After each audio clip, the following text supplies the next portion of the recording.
Hello, my name is Skip Vaccarello. This is the third episode in a series titled, Who Do You Want to Become? The big idea in the series is to be intentional about determining who you want to become. In the first episode, I discussed the need for having a personal vision statement. You can derive your vision statement by determining the legacy you want to leave. I suggest writing a one-sentence version of your vision called My Vision in Brief, and expanding with a fuller description. In the second episode, I discussed developing a personal mission statement. A mission statement outlines everything you are doing now to build toward the future vision for your life.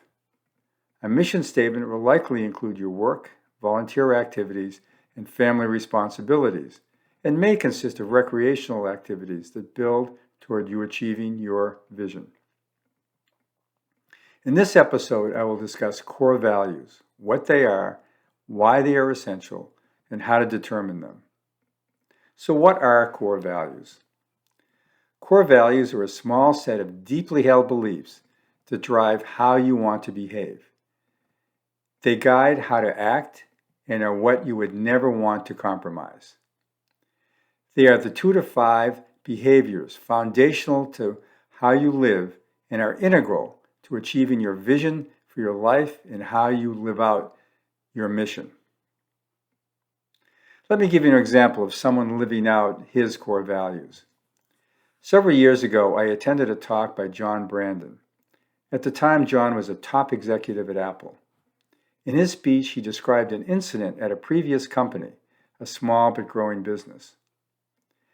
At an executive staff meeting, the CEO asked his team to approve an action that John felt was unethical. He also knew that many of his colleagues also thought the plan proposed by the CEO was not the right thing to do. But when the CEO went around the table to ask for approval, all his colleagues agreed it was okay to proceed. John was the last to answer. He disagreed and explained why he thought the idea was unethical. Nevertheless, the team went ahead and did what the CEO wanted. Within 2 weeks, John was let go. Although it was not stated, John knew it was because he defied the CEO in his plan to implement what John thought was unethical. As in this case, sometimes living out your core values may be costly. But in living them out, you do not violate what's foundational to your character, and that is important. Ultimately, it turned out okay for John, as he went on to have a highly successful career. The point I want to make is that it is not only necessary to name your core values, but most important to live them out if you want to maintain your character and build on your legacy. Yes, live them out. When you name your core values, stick to 2 to 5. Name your core values in a word or two and explain them further in another statement. For example, if generosity is a core value, you might say, I seek to be generous with my time and resources, especially in helping those in need. If integrity is one of your core values, you might say, I strive to be honest in my dealings with God and others, and always do what I say I will do. Some people find it helpful to describe one overriding core value from which the others flow, but that's up to you. The values you live out will go a long way in determining your legacy. People remember less what someone accomplishes and more of who they were and by how they behave. And I'll repeat that. People remember less what someone accomplishes and more of who they were and by how they behave. If you are a Jesus follower, your behavior matters. You can either draw people to Jesus or push them away.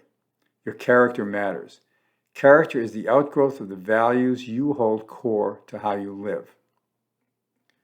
An article titled Measuring the Return on Character in the Harvard Business Review described a survey of employees in various organizations who have valued their leaders in specific character traits. Organizations whose leaders were described as having positive characteristics performed 5 times better than companies in which employees rated their leaders low on character. Yes, character and core values matter. The takeaway is to determine the 2 to 5 core values that are foundational to how you live. So some examples of core values are things like integrity, gratitude, humility, generosity, compassion, curiosity, and many more. On my website, skipvaccarello.com, you will find a list of 50 or so possible core values. Other lists are available if you search for core values on the internet. I suggest taking a list of many core values and gradually culling the list from, say, 50 to 15 to 10 to 5 or fewer. Once you know what you believe are your core values, consider asking people who know you well if those values describe you or not. Their feedback may help you refine your set of core values. It is crucial that your core values authentically describe who you are and that you intentionally plan to live them out. Your core values will go a long way in helping you achieve the vision for your life and who you want to become. On skipvaccarello.com, on the blog page under the title, Who Do You Want to Become?, you will find a form with instructions that will help you determine your core values, as well as your vision, mission, and goals. Well, I hope you benefited from this discussion. The next episode will help you determine your goals and how they reflect your core values and lead to fulfilling the vision and mission for your life and who you want to become. Thank you.